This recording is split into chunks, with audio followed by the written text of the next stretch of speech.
কেজির মাছ এটা 7.5 কেজির মাছ দেখুন কত সুন্দর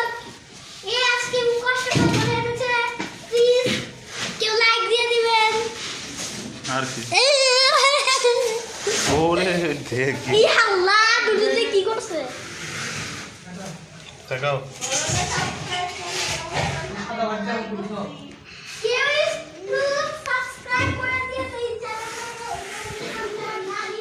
আসসালামু আলাইকুম সালামনি এই তো আলহামদুলিল্লাহ ভালো আছি এই আমরা তো বুঝি বাড়ি আসলাম কিছু আছে এখন তো আর তাই